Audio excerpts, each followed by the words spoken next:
তারা ব্রুট মেজরিটির কারণে তারা সেখানে যা ইচ্ছা তাই করবে, সেটা তো আসলে হতে পারে না। সরকার যে প্রস্তাবটা দিয়েছে তারা সেখানে বলছে সংবিধান সংশোধন কমিটি।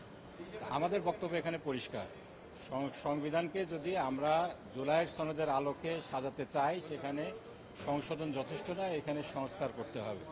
আমি সেখানে পরিষ্কারভাবে বলেছি, আমাদের যে বিরোধী দলীয় সংসদ সদস্যরা আছেন তারাও বলেছেন। সংবিধানের ফর এক্সাম্পল সাথে বলা হয়েছে, যেখানে বিএনপিও ঐকমত্য পোষণ করেছে, রাষ্ট্র পরিচালনার মূলনীতিগুলোকে পরিবর্তন করতে হবে।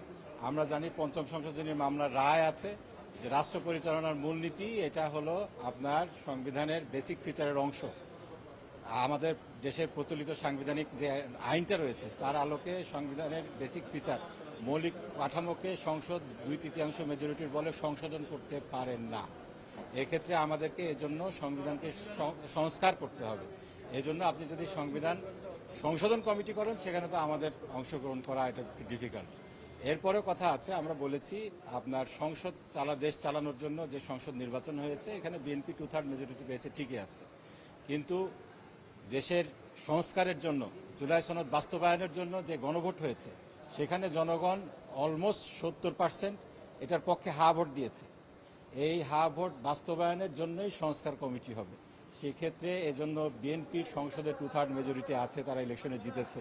এই জন্য তাদেরকে এখানে 2/3 মেজরিটির প্রপোর্শন অনুযায়ী সেখানে বেশি সিট দিতে হবে কমিটির মধ্যে, আর আমাদের সেখানে কম সিট থাকবে। সেখানে তারা ব্রুট মেজরিটির কারণে তারা সেখানে যা ইচ্ছা তাই করবে, সেটা তো আসলে হতে পারে না। যেহেতু এখানে 70% গণভোটের বিষয়টা জনরায় বাস্তবায়নের বিষয়, সেজন্য আমাদের বিরোধী দলীয় নেতা কাউন্টার প্রস্তাব দিয়েছেন, এটাকে নিয়ে সংস্কার কমিটি হতে হবে এবং সেখানে সমান সংখ্যক অংশগ্রহণ থাকতে হবে, যাতে করে জনগণ যেটা চাচ্ছে এটা যেন সঠিকভাবে বাস্তবায়িত হয়। আগামীর অগ্রগতির ভিত্তি আনোয়ার ইস্পাত, স্ট্রংগেস্ট স্টিল সিন্স 1978। সংশোধন কমিটি যদি প্রস্তাব দেওয়া হয় আপনাদের সরকারি দলের পক্ষ থেকে, সেই সংশোধন কমিটিতে আপনারা নাম দিবেন কি না, আমাদের বিরোধী দলীয় নেতা তো এটা পরিষ্কার করেছেন, আমরা চাই সংস্কার কমিটি। সুতরাং সংশোধন কমিটি এই মুহূর্তে আমরা এটা নিয়ে মানে অংশগ্রহণ করার কোনো প্রশ্নই আসে না।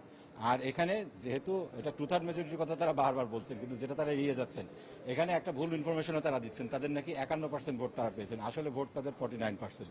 হ্যাঁ, যদি স্বতন্ত্র যারা সদস্য আছেন তাদেরকে মিলে 51% হতে পারে। ইভেন দেন সংস্কারের পক্ষে ভোট দিয়েছে 70%-এর কাছাকাছি ভোটার।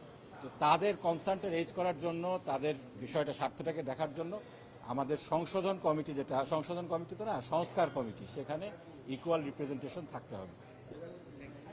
আপনারা এই যে বিএনপির পক্ষ থেকে সংবিধান সংশোধনের কথা বলা হচ্ছে, সংশোধনের কথা আপনারা সংস্কারের কথা বলছি। এই জায়গায় আপনাদের অবস্থানটা আসলে কি হবে যদি বিএনপি যদি সংস্কারের না না, সংস্কার আপনি যদি সংশোধন করতে চান, আমি তো বলেছি বাংলাদেশের প্রচলিত আইন দেখতে হবে না, আপনি সংশোধন করে তো অ্যামেন্ডমেন্ট করে 142 আনবেন, সেক্ষেত্রে তো আপনি যে মৌলিক সংস্কারের বিষয়গুলো বলা হচ্ছে সেগুলো ঢুকাতে পারছেন না।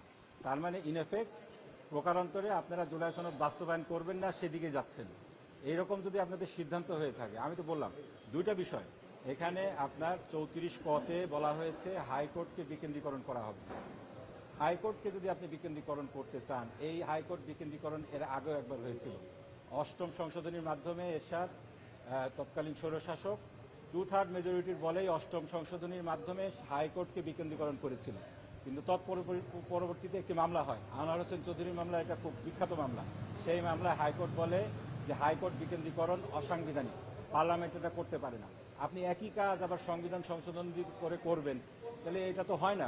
আপনাকে এই জন্য সংবিধান সংশোধন করে এটা হবে না, সংবিধান সংস্কার করতে হবে। একইভাবে আপনার জুলাই সনদের 7ম অনুচ্ছেদে বলা হয়েছে যে রাষ্ট্র পরিচালনার মূলনীতিগুলোকে পরিবর্তন করা হবে, সাম্য ন্যায় বিচার এগুলো ঢুকাতে হবে।